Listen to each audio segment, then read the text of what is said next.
For decades, cinema has lied to you about Wuthering Heights. And not just a little bit, not just that, oh, they cut a scene here or there. No, I mean they structurally lied. So if you've only watched the films, even the classic, that moody black and white one your English teacher might have shown you in class, or if you decided to go watch that new 2026 Pinterest dark romance fever dream BDSM God knows what, listen, you only know half the story and you know the wrong half. You might think this book is a tragic romance. You might think it's about a brooding bad boy and this wild girl running across the Yorkshire moors, until of course they die dramatically and become ghosts. You might think the ending is slow and it's all about longing and it's just I can't live without you and that's where it all ends. Or worse, if you saw that new 2026 version, you might think the ending is sepsis, leeches, aggressive yearning and begs to be haunted in the future. But I promise you, Emily Brontë did not write a romance. She wrote a two-generation power struggle. She wrote a revenge epic about property, humiliation, inheritance, class, race, and the like, and how a man who weaponizes the legal system, mind you, they probably didn't even think he could use that system to destroy two families from the inside out. And then, this is the part Hollywood keeps deleting. The fact that she wrote a whole second half, an entire second generation of children, and that second generation is the moral of the story. So when I see a movie that doesn't include Catherine Linton Heathcliff, and most criminally, Hareton Earnshaw, I am big mad. So today, we are correcting the record. We are doing the deep dive together. We are going to walk through the entire novel. We're going to talk about the narrators. We're going to get into a family tree. We're going to get into inheritance law, generational trauma, unreliable storytelling, just all the things. And then, and only then, once we understand the full architecture of the novel, then we're going to talk about the 1939 classic and the new 2026 movie. Because if you don't understand what they cut, you can't understand what they broke. So grab your tea, grab your coffee, your wine, whatever your beverage of choice is, because this is going to be an audit of Wuthering Heights. Now, here's the thing. Right now, culturally, Wuthering Heights is trending again, which is wild when you really think about the fact that this book came out in 1847. And critics at the time called it very savage and unnatural and just very morally bankrupt and dangerous. And what's worse, they thought negatively about it when they thought a man wrote it. Then, of course, when they discovered a woman, oh my gosh, they were all up in arms. It was really received as disturbing. But somewhere along the way, we turned it into a Gothic soulmate story. And I don't know about you, but I've had teachers who've pointed this out, the fact that the novel contains a romance. It has a romance in there, but it's not a romance novel. It's actually closer to horror, closer to a revenge saga, actually closer to Succession, okay, with Ghost, than it is to Pride and Prejudice or any feel-good romance. And I think part of the confusion comes from the structure, because the book is messy, all right? It's not a linear novel. It's framed inside other narrators. It jumps time. It forces you to track two generations across two houses with similar names. So you're going to need a family tree open next to you. And when something kind of gets that structurally complex, I think now film adaptations simplify it. And when they simplify it, you have to change it to simplify it. So again, we're going to get into narrators and framing. We're going to get into the full family tree. I have this whole wall I did for you all. We're going to get into generation 1, which is how everything started. We're going to get into the inheritance bit of it all. We're going to get into generation 2, the part that really changes the meaning of the book. We're going to talk about Nelly's reliability, right? And what might be darker than we're told. And then we're going to jump into 1939 versus the 2026 films and why this matters now, most importantly. So this isn't the TikTok version, all right? This is, we are chatting, we are breaking things down. And we need to start with the frame of the novel, right? Which is rooted in unreliable storytelling. So before we can even talk about Heathcliff, before we can talk about Catherine, we really need to sit back, let me sit back too, and talk about who is telling the story. Because Wuthering Heights is not straightforward, like I said. It's not a straightforward narrative. It's layered. It opens. This novel opens in 1801 with Mr. Lockwood. He rents this property called Thrushcross Grange. Now, he ends up visiting his landlord at Wuthering Heights because, it was bad weather out. And what he walks into is a nightmare. First of all, there's dogs attacking him. The house itself feels hostile. The people are barely speaking. There's something wrong in the air. Listen, all of that is important because guess what? Lockwood is us. He's you and I. He's an outsider who comes into this situation and misreads it completely. He sees Heathcliff, just brooding over there in silence. He's probably thinking, he has depth, he has mystery, maybe there's some romance, But then the novel dismantles all those assumptions.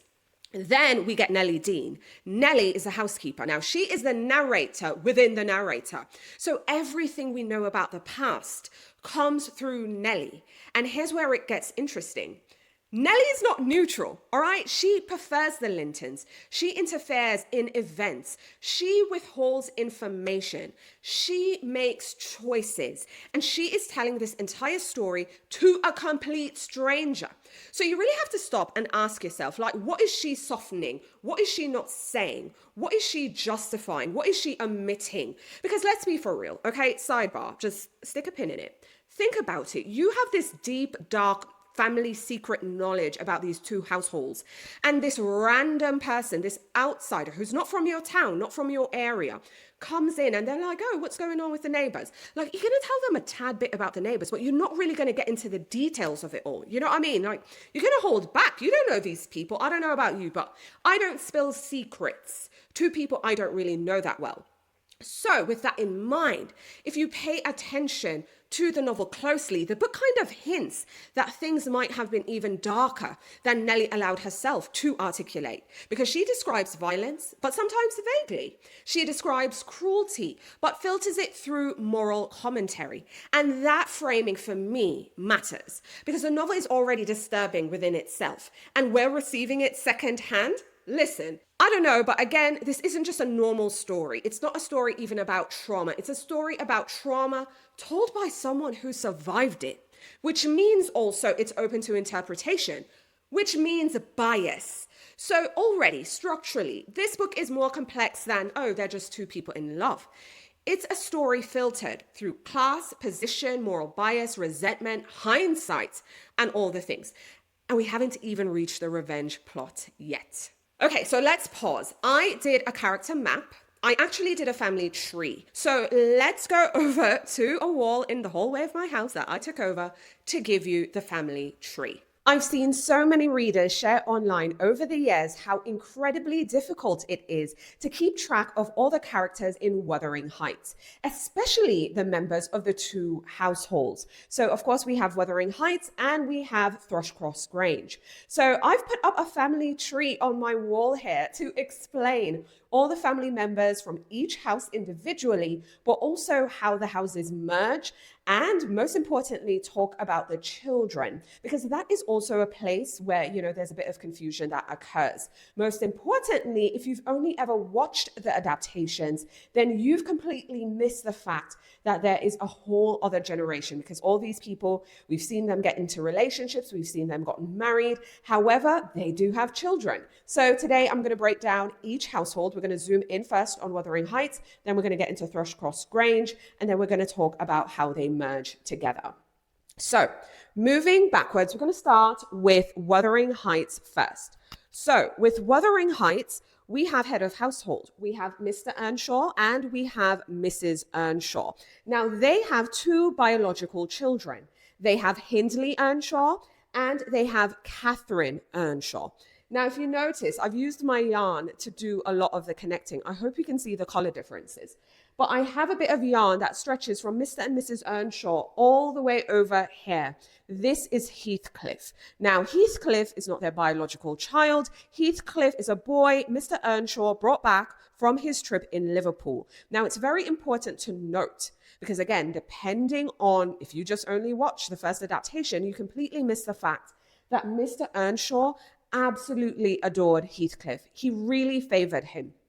He even favored him to the point where his own son felt threatened, but more on that later.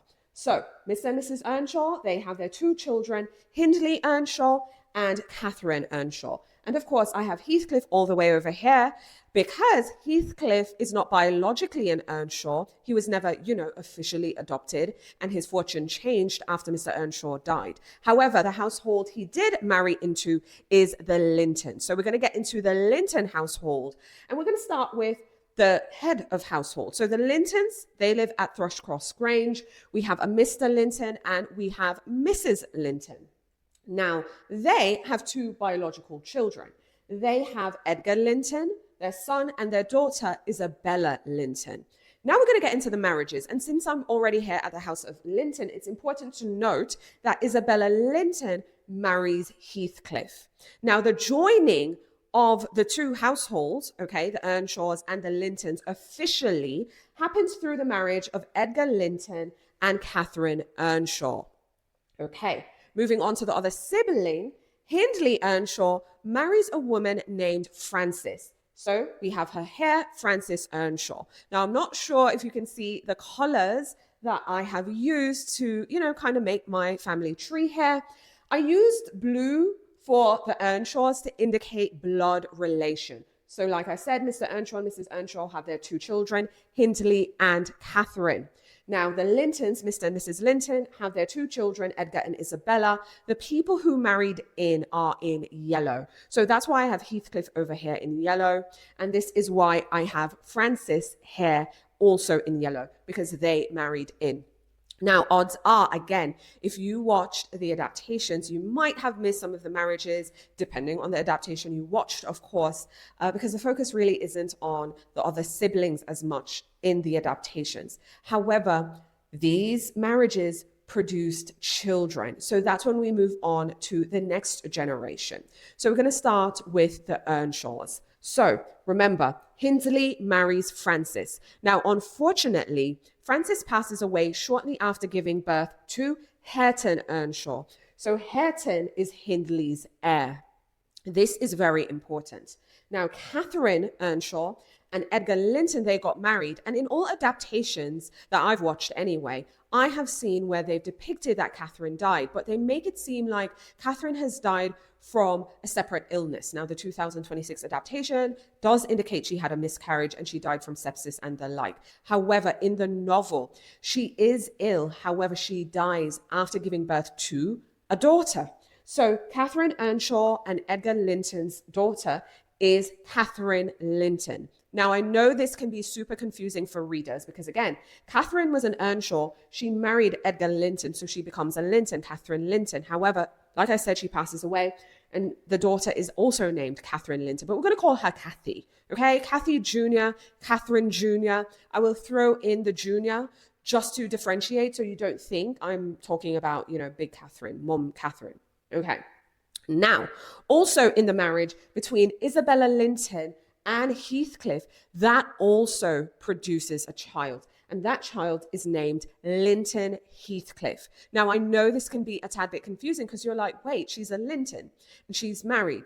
So Heathcliff? So what is going on with the names? So, of course, she wanted the child to carry on the family name. So because she was a Linton, she named the child Linton. And because Heathcliff is just Heathcliff, the child is named Linton Heathcliff.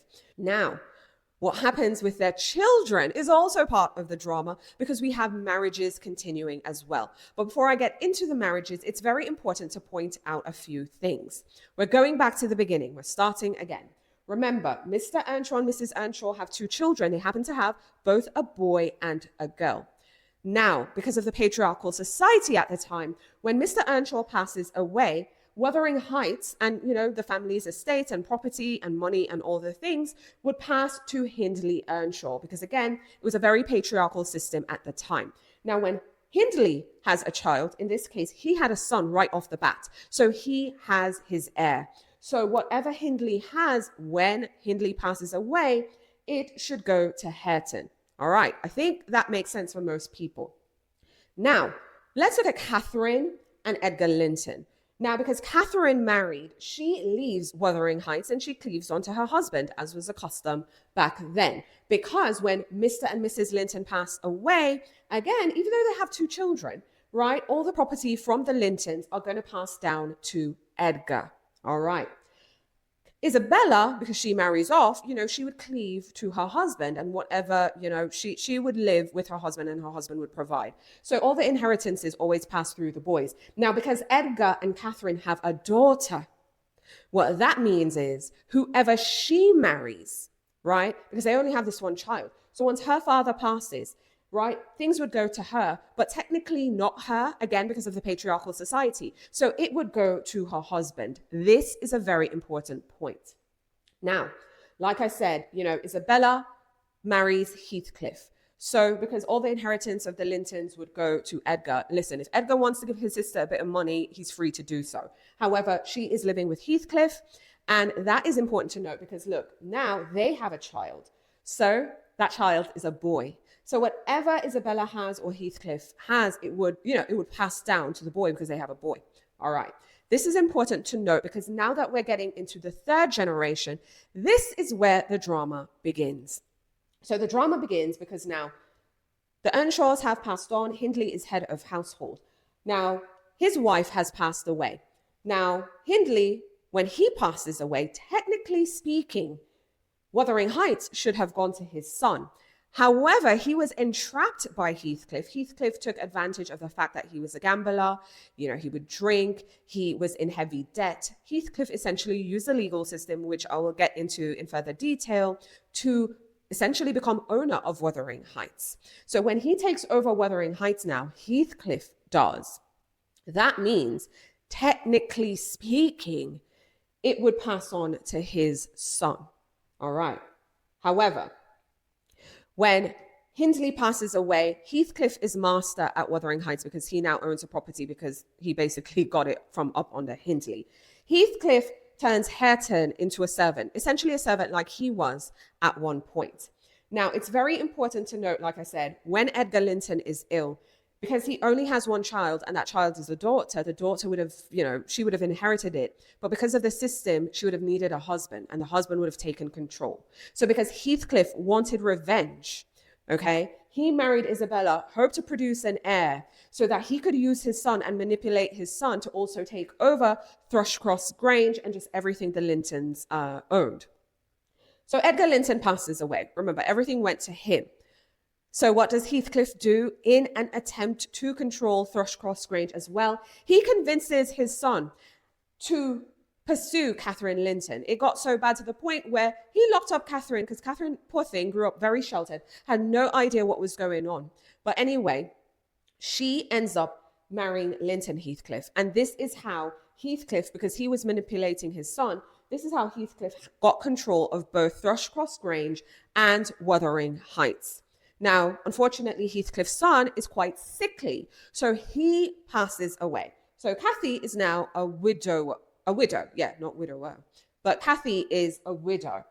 So Heathcliff is already controlling both properties, but we see Cathy and Hareton start, a relationship, a friendship, getting to know each other, falling in love, deciding, we're going to break the cycle and all the things. Heathcliff sees this, he loses it, he passes away. So that is how the property goes back to Hareton Earnshaw properly. So we see Cathy Linton making plans to marry Hareton Earnshaw and then making plans to leave Wuthering Heights and go to the Grange because, listen, they just want to get away from the drama. So I hope this visual aid has helped to explain a bit of the happenings and the goings-ons. And I know what you're thinking. Hold on a second. Aren't these two cousins? Yes, they are. They are cousins. But back then, marrying a cousin was acceptable. All right. It was acceptable. And you will find, which is part of my thesis and my feeling and my theory always, that Wuthering Heights was always about Hindley and Heathcliff, okay, and power and control and money and property. Because in the end, it was all about, again, control and who was master of this house and how they would lead that house accordingly. So there's that. But anyways, we will continue to insert this family tree a bit more because I know having the family tree will provide understanding. Also, I will have a link to the family tree over on my blog so that you can head on over there and be able to visually see in real time, not necessarily through a video, so you can keep track of who's who as you read Wuthering Heights for the first time or you are currently rereading and you're looking for more clues. Now, these two houses and two families are very different. Let's start with the houses because the Heights is very raw, stormy, violent, hierarchical, whereas the Grange is very polished, wealthy, socially refined. And we see Heathcliff moving between them, not as a lover, but as a destabilizer. And this is crucial because Heathcliff is described as dark and repeatedly racialized.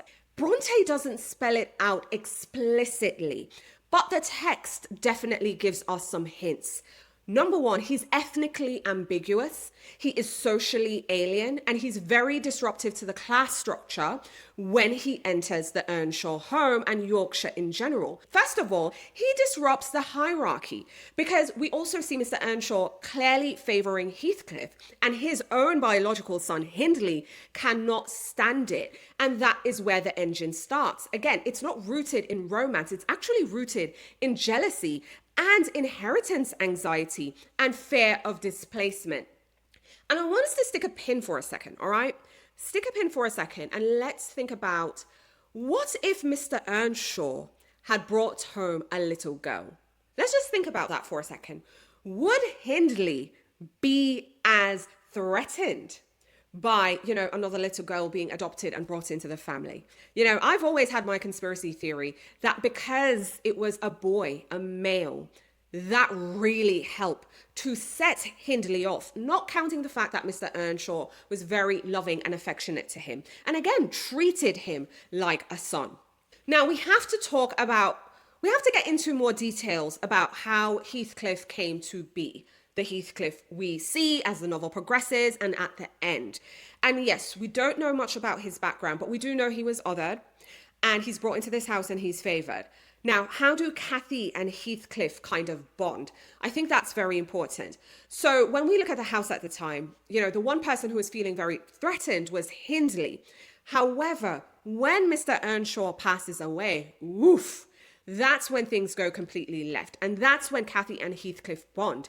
Because now the household, without Mr. Earnshaw, has become hostile under Hindley. And Heathcliff becomes the primary target of Hindley's cruelty. First of all, he's kicked out of the house. What status he had as the adopted son was stripped. Education ceased. Dignity, just everything. And just imagine mentally going from favored child to servant, being humiliated beyond your imagination. It was wild. So we see Catherine bonding with him, not because, he's good looking and he's sexy, but because they're both resisting the structure that they're in within that household. They run to the moors because the house itself becomes so oppressive. Now, here's the difference. Catherine, because she is of the Earnshaw bloodline, there's nothing ambiguous about Catherine. She has a choice. Now, Heathcliff doesn't have the same choices and options Catherine has. And that is very important. Because here's the thing. Catherine can marry up, and move her station up in life and escape this house. Heathcliff, it's not that simple for him. He can't marry up. And this is where, that famous line about, it would degrade me to marry Heathcliff bit that he overhears. And of course, yes, he only overhears part of it. And then he eventually leaves. But we need to pause because I think this is where the film pivots to romance and the book pivots to strategy instead. Because here's the thing. When Heathcliff returns, when he comes back years later and he's wealthy, all right, he didn't come back for just love. And I think that's what really, kind of like infuriates me when I read the book. Brontë makes it very clear. First of all, him returning is not just a glow up of, what we would say in today's world. It's a whole recalibration. Again, he doesn't return for love.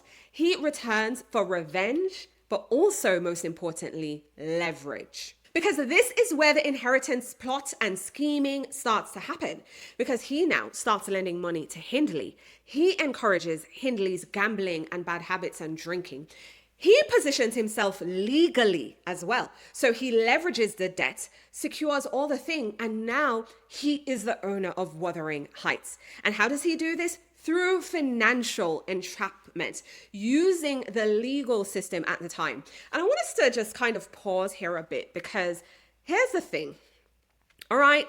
He uses a system that folks of that time, it's the last thing they would be expecting, you know, because again, they look down at him as, you know, this dirty gypsy boy, uneducated, you're just a farmhand, you know, there's no brain up there, right?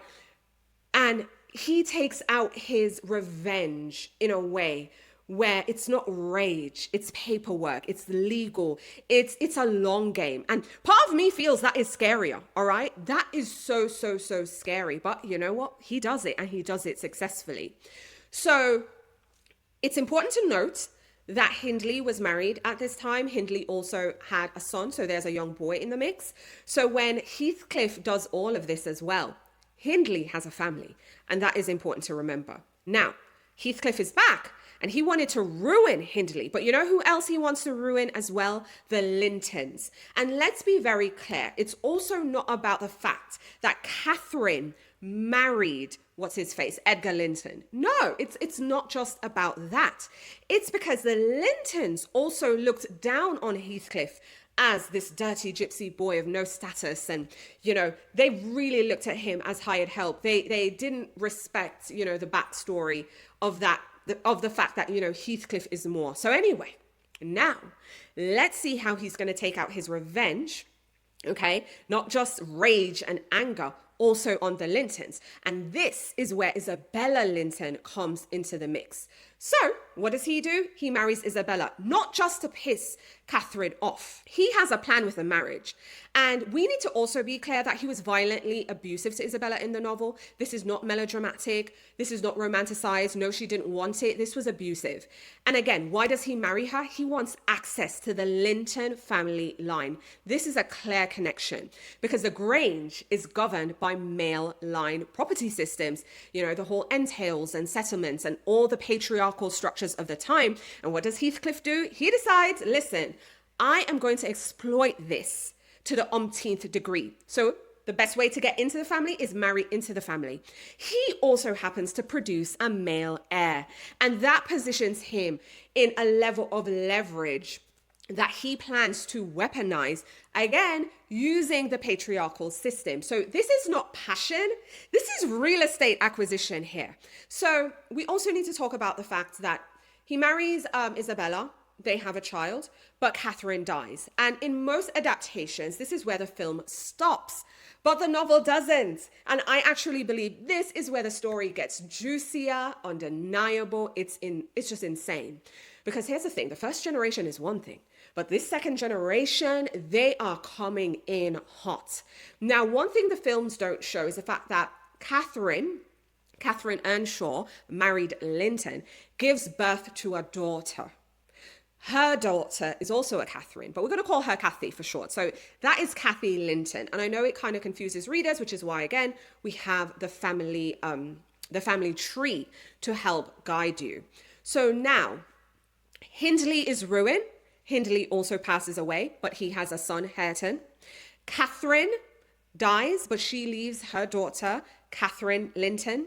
And Isabella and Heathcliff have their child, Linton Heathcliff. So now we are really going to get into the drama because the second generation is where it's at.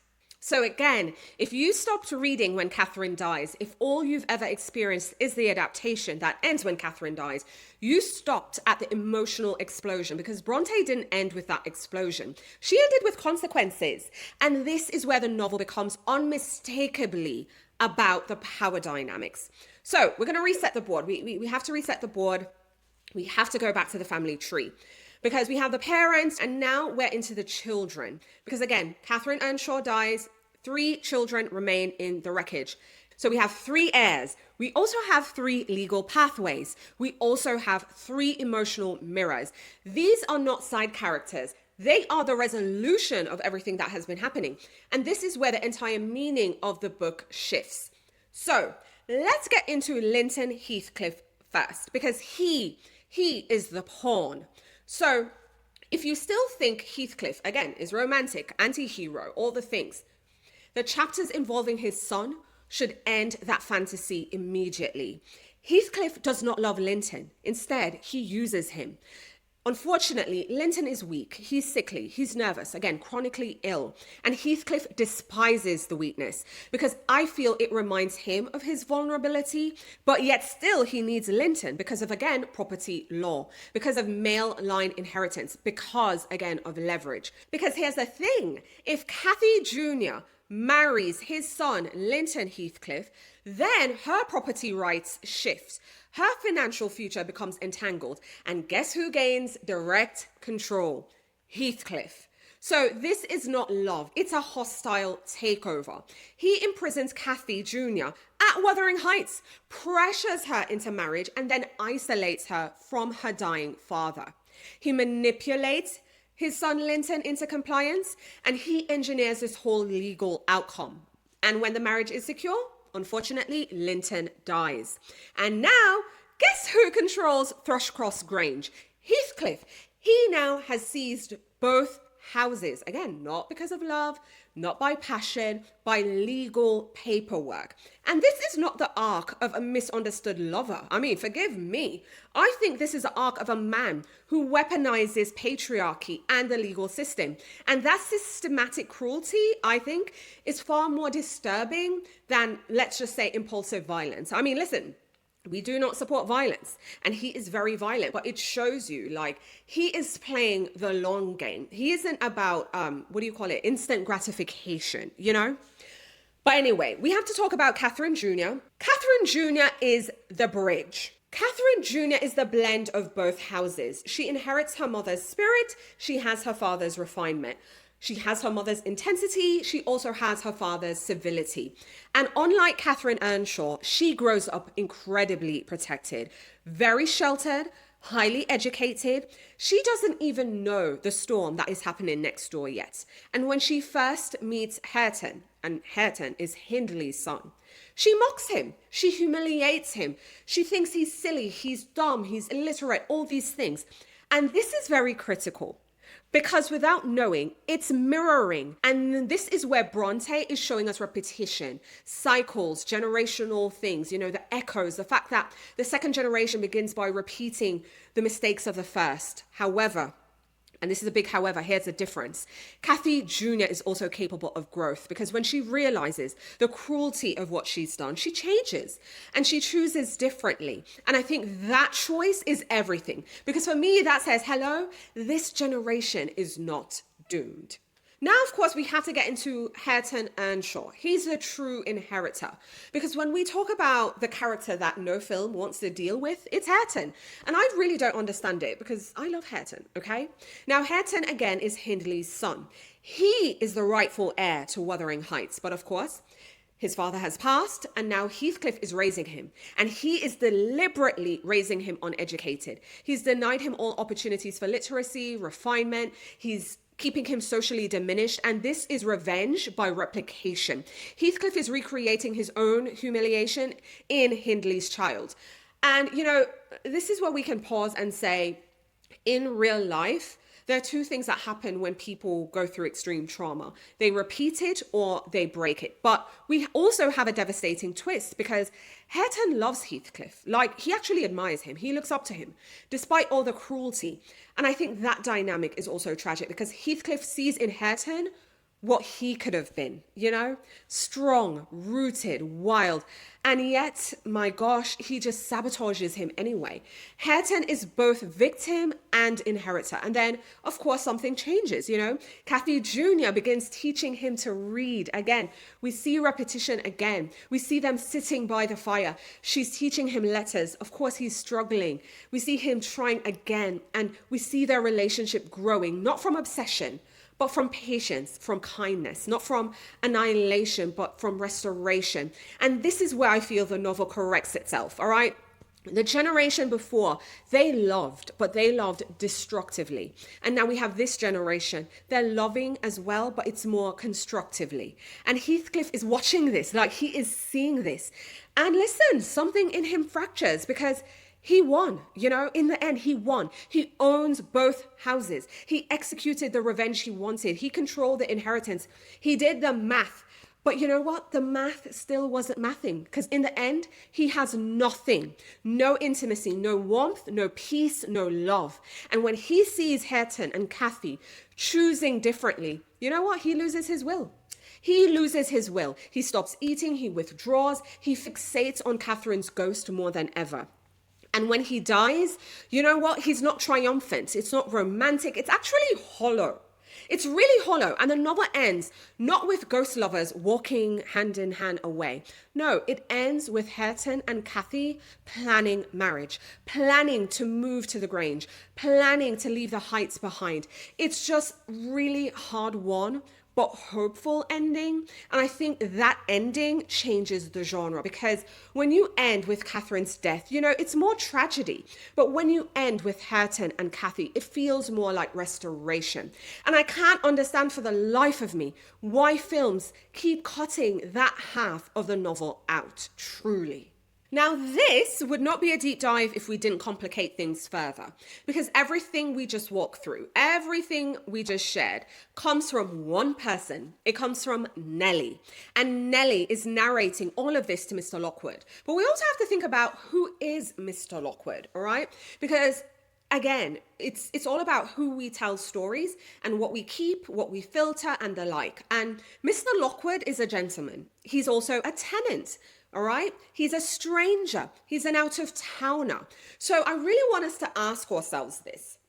Would a housekeeper describe graphic details of domestic abuse to a stranger? Or would she soften it? You know, she reports violence, but often in summary. She describes cruelty, but she filters it through moral commentary.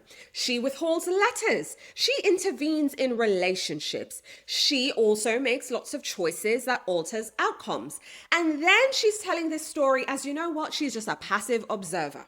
So when we read the novel as horror, it might actually be worse than what we were given, because Brontë leaves space for that possibility.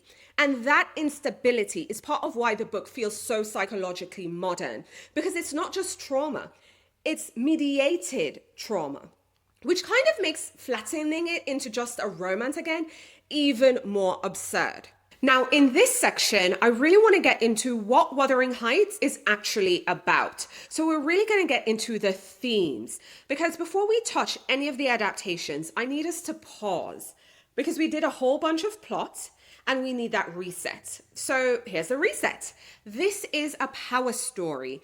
It is a protest. It is a psychological study of what happens when love is trapped inside a world built on hierarchy, where land, class, legitimacy, race, and all the things decide who gets to be human. And if you only remember one sentence from this entire video, I want you to remember that the central conflict is two men battling over power and property. And Cathy and the next generation become an extension of that war. That is the architecture. That's why this book is so savage. That's why it still feels so modern. Because we're not asking, will they end up together? It's actually asking, what does a person become when the world tells them they don't belong? And then hands them tools to retaliate. So if you stay with me through these themes, the adaptation critique will land a bit more cleanly so you can really feel it in your bones. So one of the themes we have to talk about is race, outsider status, and hierarchy, because we have to talk about Heathcliff is introduced, because in the novel doesn't treat him as this mysterious bad boy. It treats him as a disruption. He is repeatedly described as dark. He is repeatedly framed as somewhat ethnically ambiguous, and he is called a gypsy, which is the language of the period. Now, I want us to kind of dissect the gypsy bit, because I've seen so many different takes online. However, for that period, for that era, being called a gypsy was an insult that signaled outsider status. You know, you're suspicious, we don't know where you came from, you know, you don't really have a home base, you're traveling all the time. More importantly, also, it signaled social contamination. So I want us to be super, super careful when we really dissect what and who Heathcliff is.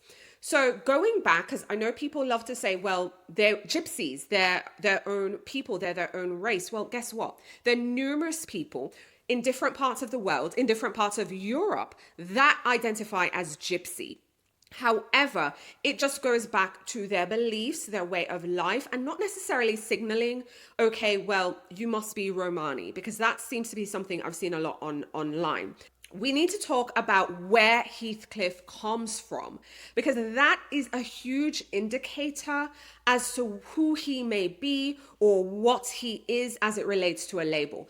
And I want us to be careful again, because like I said, Brontë doesn't give us a neat origin story. You know, she doesn't give us a footnote to say he's from X. However, I personally feel she doesn't need to, because what the text, the novel shows us is over and over is that everyone around him treats him as not like them, not one of them. So not fully human to them, not fully legitimate, and not fully safe. And there is the theme of where he's from, Liverpool, because Mr. Earnshaw brings him home from Liverpool, which was an enormous port city in that era. It is a place tied to global trade, everything as it relates to the empire, and also, again, exploitation. And I know Brontë doesn't spell it out. However, it's very important to know, okay, and just from a logistics point of view, Liverpool at that time was a larger port city than even London. And I know a lot of people focus on, like, you know, the big cities like London, even Bristol. It was bigger than Bristol at the time.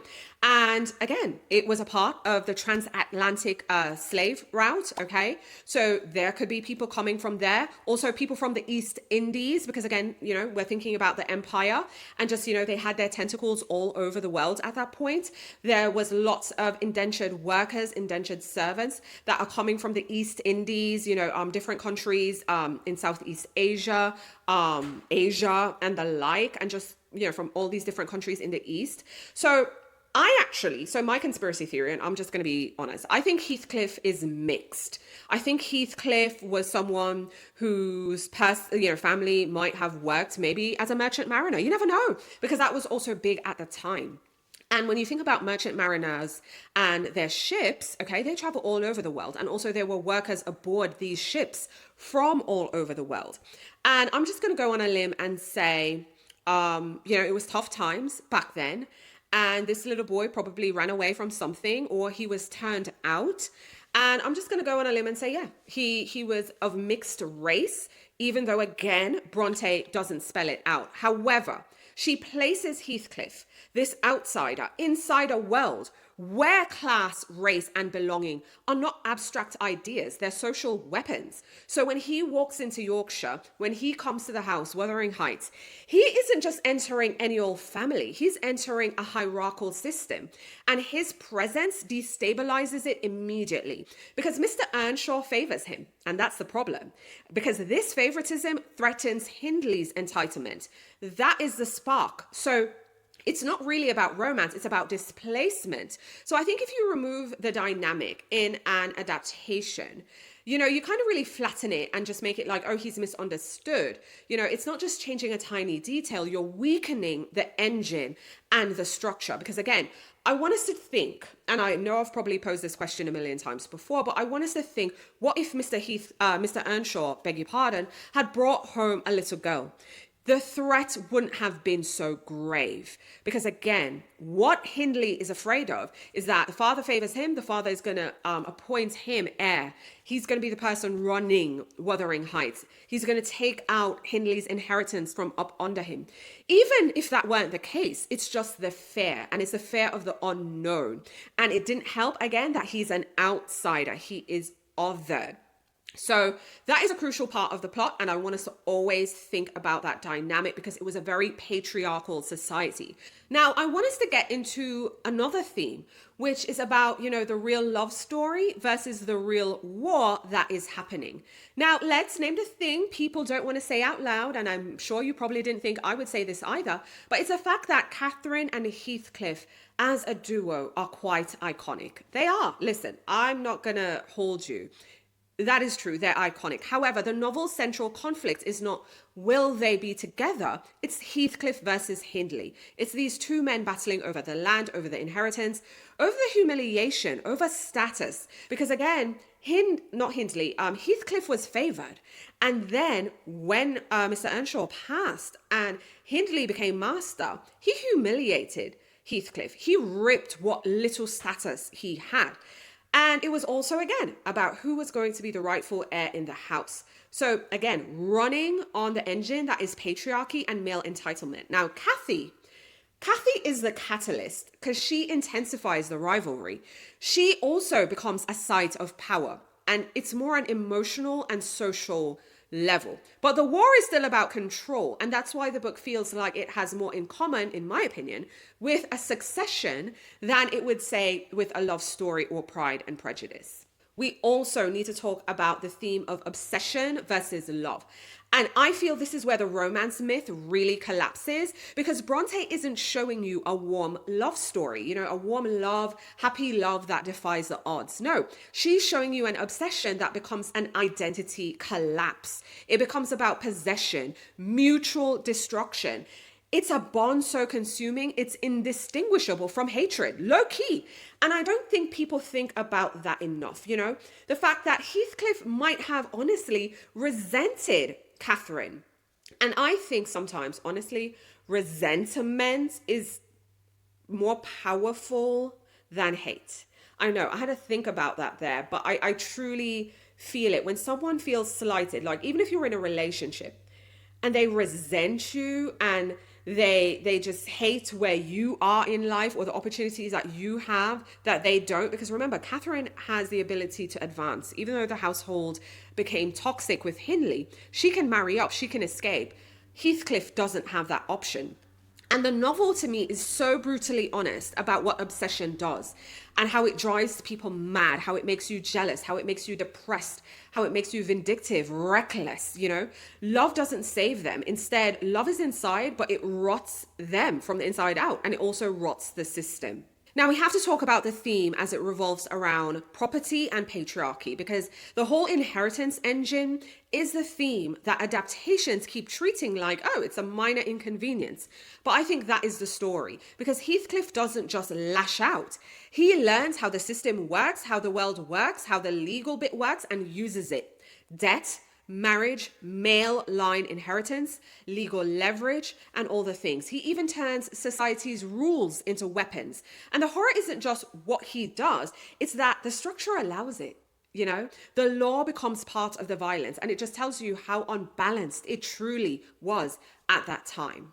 Another theme we have to talk about is trauma and whether it cycles and how you can break it, because the first generation really creates the wound and the second generation answers the question, well, does cruelty have to reproduce? Because Hindley humiliates Heathcliff, then Heathcliff replicates that humiliation onto Hareton. And we see Catherine's cruelty echoes in Cathy Jr. at first. So we see that repetition there. And then Brontë does something rare. She lets the cycle break, not through grand gestures or great awakenings, but through slow change. And for me, that was so realistic because we don't change overnight. And when you really apply it to like present day, just 10 years ago, I would say it was a stigma to talk about going to therapy and needing that help and that support. Whereas now, it has become a bit more mainstream. I mean, don't get me wrong, mental health still has a stigma, but more people are openly talking about therapy. People are openly talking about needing medication, and it's a normal part of their life. Can you imagine what the future 10 years can be? However, it is always a slow change. Everything in life where we agree, disagree, where we can improve, slow change is where it's at. And we get that in the novel as well. Another theme that is a bit quiet is literacy as restoration, because the ending is essentially the thesis of this, but it's the most radical, I feel, but again, one of the more quieter themes. Because the novel ends with education, with dignity also restored. Because Hareton, when his father passes and Heathcliff is running the house, he's denied the opportunity to learn literacy and to read, and it's used as revenge. And when Cathy Jr. teaches him to read, it's not just romantic. It's kind of repair. It's the return of personhood. And I feel like once you see that, you can't unsee what an adaptation does when it cuts the whole second generation. Because if you cut that bit, you cut the cure, and instead all we're left with is this gaping wound. Okay, so now that we've named some of the themes clearly, we can talk about the adaptations. So you can see clearly what is missing, what they do right, but also what they do wrong. So I'm going to cover the adaptations one at a time, okay, as standalones, and then we'll do a comparison. So we're going to get into the 1939 film and then the 2026 adaptation. Okay, so let's talk about the 1939 version as its own work, because I actually think this is where a lot of the cultural mythology about Wuthering Heights comes from. I feel this adaptation is a version that taught people that Wuthering Heights is a tragic romance. And here's the thing, okay, unpopular opinion incoming. As a film, I think it is genuinely terrific in a lot of ways, even though it is part of the reason people think of Wuthering Heights as a romance. So let's get into the atmosphere and the craft, because I feel the film is so easy on the eyes and the ears. The cinematography is moody and textured. The storm opening works, and seeing Lockwood kind of stumble into that house, it also works as well. And the tonal shift from serene to something is very, very wrong here is one of the most faithful feelings to the reading experience. And there are moments where I feel the film almost touches the darkness of the novel, but it might pull back. Because there's also this scene where Heathcliff rejects Isabella, and you get a glimpse of something kind of existential and furious under the romance polish. So he's not just brooding, you can tell that there's something broken there. But the 1939 adaptation preserves certain things because structurally it keeps the bones of the first half of the novel. It keeps Lockwood as the outsider. It keeps Nelly as the storyteller. We see Hindley as the engine of jealousy and abuse. We see the class tension between houses, even though yes, it romanticizes the end, it still understands that the story begins as a hierarchical disruption. But with that said, the 1939 version still softens a few things because look, let's be real. It softens the brutality of it all. In the novel, Heathcliff is not just depressed and distant, he's really capable of cruelty, and we see that. And that's meant to horrify you because the book includes violence towards animals. It includes domestic abuse. It includes coercion. It includes degradation. And the film chooses, you know what, we want to make something that people can watch. So it's all about watchability, and I feel like that is a choice. However, it makes sense for 1939. I can admit that. However, it does change the moral temperature. And it also misleads us in a way as well, because then the biggest change is how it ends. Yes, it ends with Catherine's death, but it gives you the tragic soulmate myth kind of thing. It leans into romantic destiny. It turns the story into something smoother, more sentimental, because we have the ghost in the snow.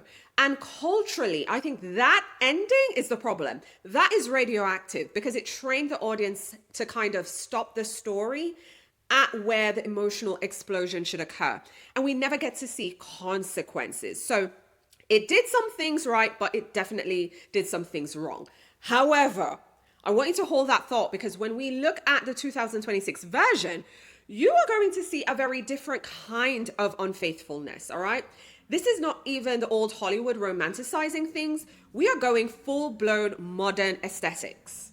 So let's talk about the 2026 adaptation. And I want to be clear from the start. You are allowed to like this film. You are allowed to love the aesthetic. You are also allowed to love the intensity that you might feel. Look, I'm not grading it on vibes at all. None at all. We are grading today on architecture because once you understand the architecture of the novel, you can't ignore what's missing. Now, the first major change that I personally can't ignore is the erasure of Hindley. That, I think, is the biggest structural problem because in the novel, Hindley is not a side character. He is the ignition point, okay? He is the person who resents Heathcliff's elevation. He is the person who abuses him after Mr. Earnshaw dies. He also created the whole humiliation that fuels Heathcliff's obsession with revenge. So the central conflict is Heathcliff versus Hindley. Again, and I know you're sick of hearing it, but it is about the two men battling over inheritance, over hierarchy, over status, over legitimacy. So when the adaptation erases Hindley or minimizes him so heavily that he becomes background noise, you don't just lose a character, you lose motive. You lose the origin of the actual war. Now, in the 2026 version, we see many of Hindley's traits being absorbed into Mr. Earnshaw. So now, instead, the abuse becomes paternal brutality instead of sibling displacement. And I know you might think, well, we still have someone treating him rough, and it sounds small, but that changes everything.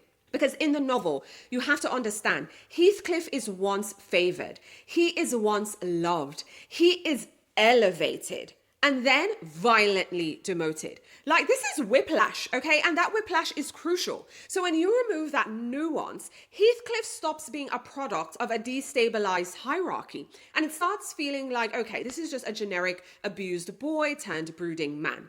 And once the motive weakens, the revenge feels, again, weak, more aesthetic, instead of something systematic. Another thing flattened is the othering of it all, because we have to talk about race and outsider status. Because again, in the novel, Heathcliff's darkness is not incidental in description. He is racialized, he is othered, he's called a gypsy, and he's framed as, again, just ethnically and socially alien. And that outsider status is part of why Hindley resents him. It's part of why he's treated as less than. It's also part of the reason why the hierarchy around him, even outside the house, reacts violently.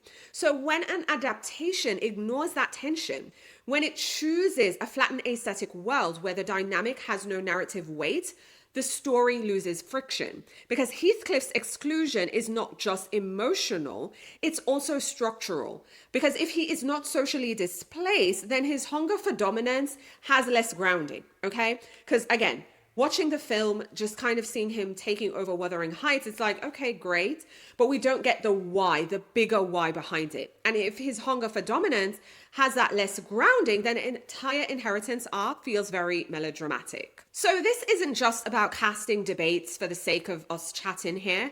It's about whether the adaptation engages the tension the novel has built on. And if it doesn't, I feel the stakes really shrink. Now, the romantic reframe is where the genre shift becomes obvious.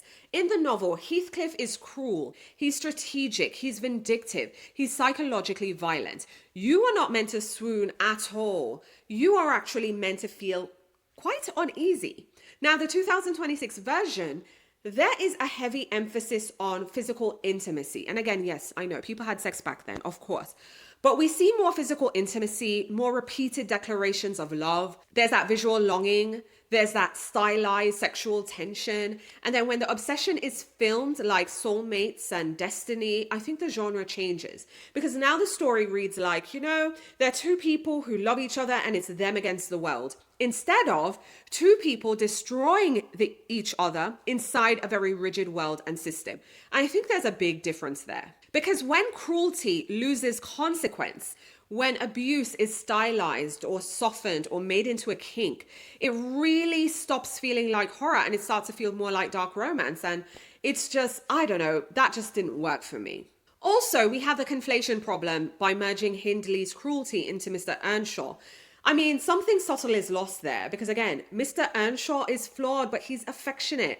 I think we needed that. And we needed his favoritism and how it destabilized the house because he is not the primary abuser. When you rewrite him as the central monster, you erase sibling rivalry, you ease the entitlement panic, and you erase the idea that, Heathcliff was once legitimately elevated.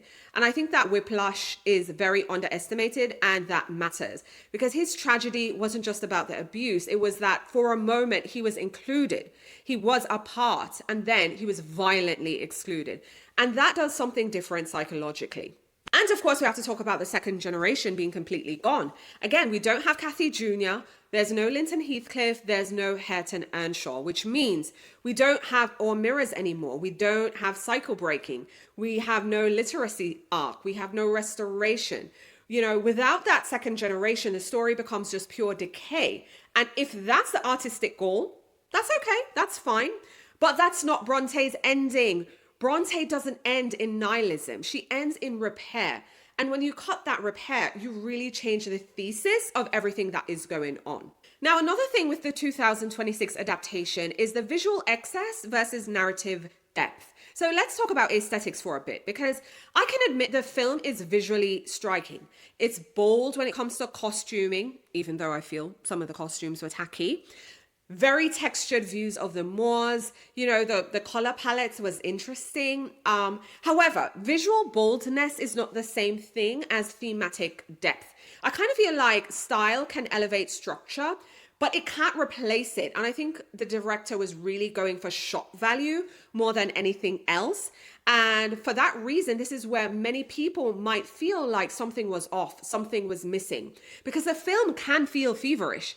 It can have that melodramatic tone and at times almost self-aware. But when the spectacle replaces the architecture, you end up with something that looks Gothic without carrying the weight of what Gothic really is. And that's why some viewers described it, as just being cheap romance, fan fiction energy. No offense to Mills and Boon and Harlequin, because we love those books too.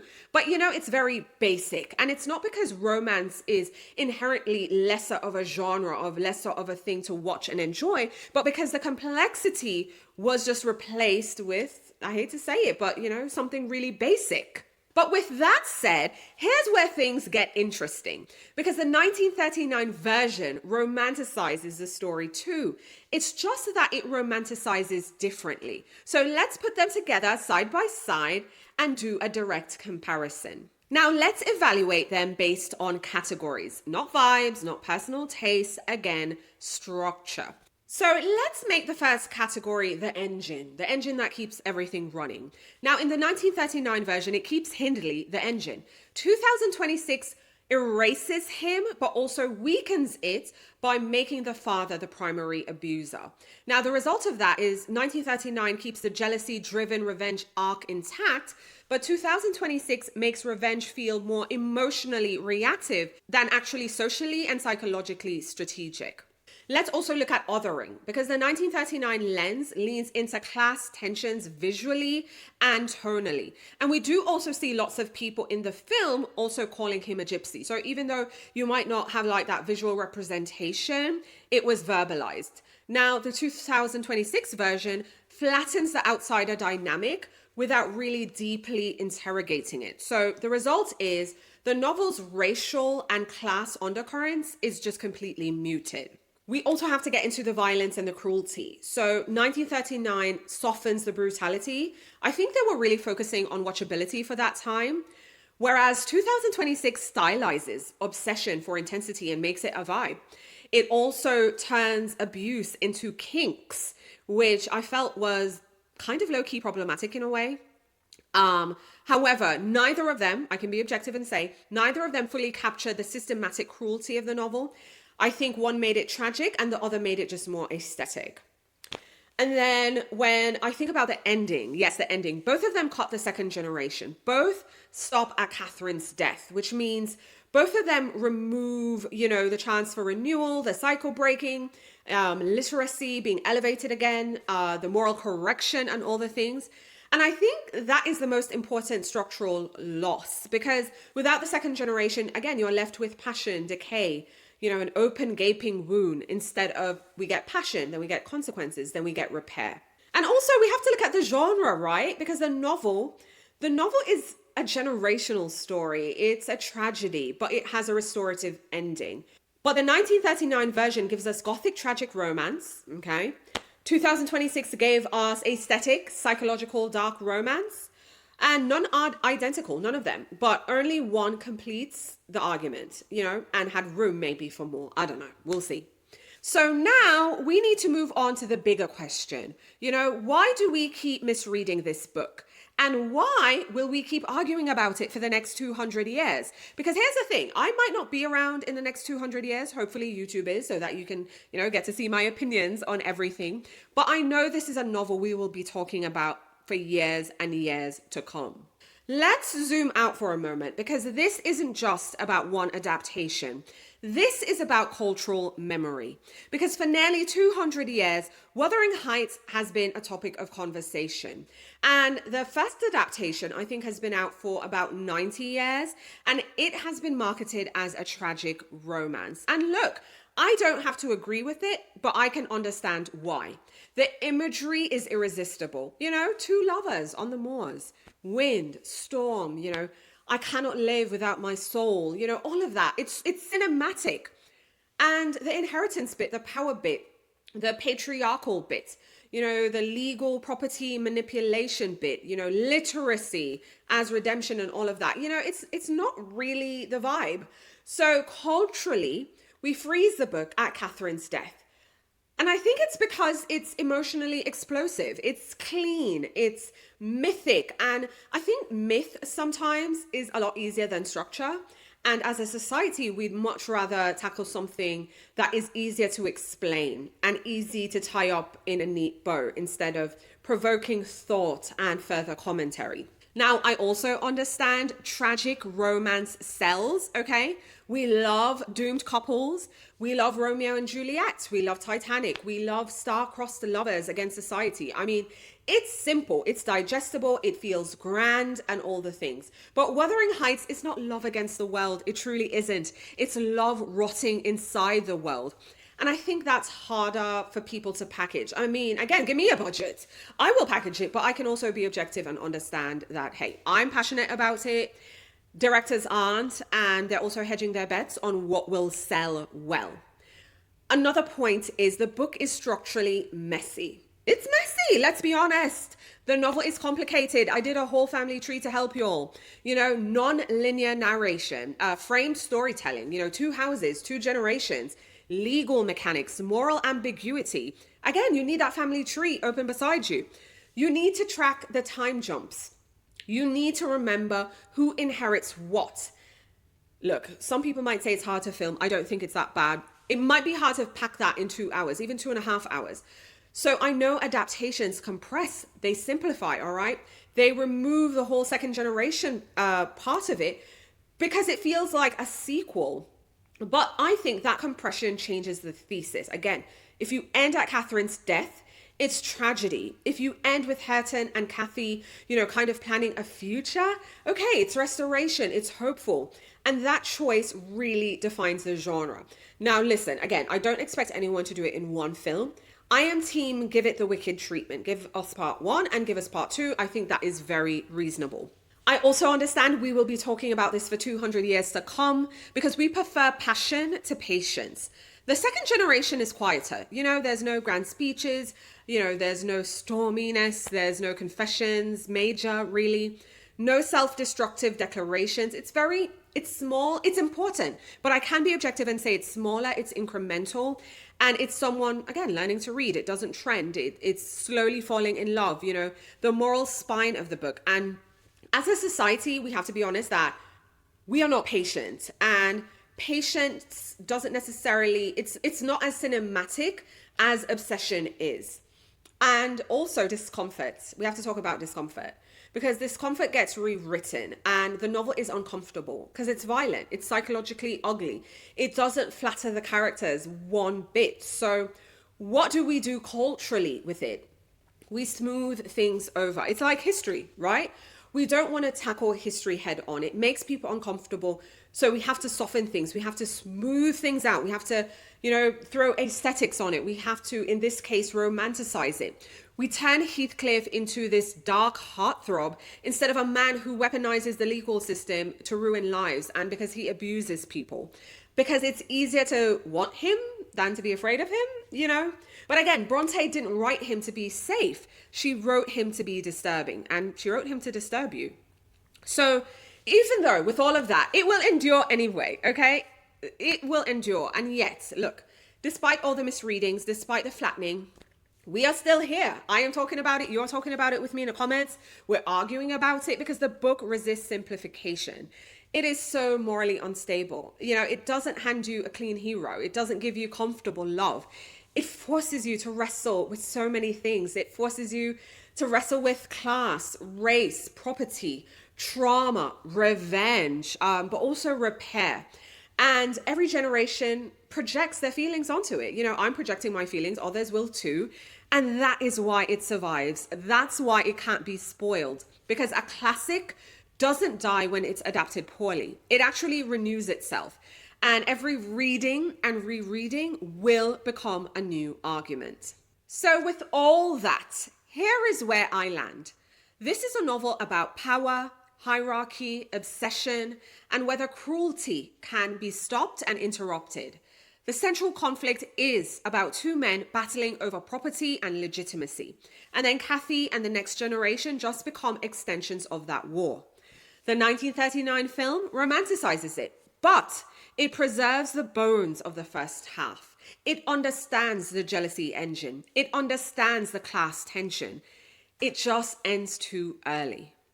Now, the 2026 film intensifies obsession. It leans into aesthetic boldness. However, it weakens the structural engine. It flattens the hierarchical tension. And by cutting the second generation as well, it doesn't even give us a cure. So neither adaptation, movie, let's be clear, adapts and tells the whole story. Only the novel completes its own argument. And that argument ends not in passion, not in ghost, not in eternal yearning. It ends in literacy. It ends in inheritance corrected. It ends in two young people choosing not to replicate violence. And that matters. Because when we reduce Wuthering Heights to a toxic love story, we miss the warning. And when we cut the second generation, we also cut the hope. Now, as always, I want to hear from you in the comments. Let me know if you prefer the tragic ending, or if you think the restoration and hopeful story arc is essential.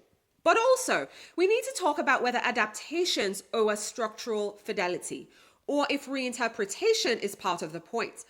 But also, if we're going to do a reinterpretation, can we agree that we need a different title for that project? But also, more importantly, and this is a bigger question, what deep dive do you want me to do next? Should I compare the Brontë sisters? Because I did tell you all, I'm a Brontë babe, and I've been since high school. Do you want me to bring in Jane Eyre? Do you want me to compare the two? Do you want me to rope in all the books by the Brontë sisters that we have?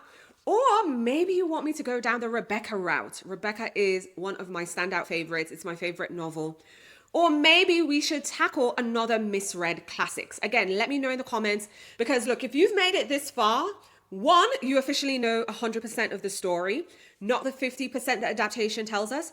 You know the whole thing, but also you have earned the right to let me know what you would like to see next on the channel. So if you haven't already, now's a great time to like the video, share the video, tell a friend, but also subscribe and hit that notification bell, because I drop new videos every week and I go live with my friend Francesca every Thursday. Now, if you still haven't gotten enough of me and you'd like to get more content, I have lots of videos here on the channel, so be sure to check them out. I'll include one recommendation here on the end screen, but until then, I'm looking forward to talking to you in the next one. Bye for now.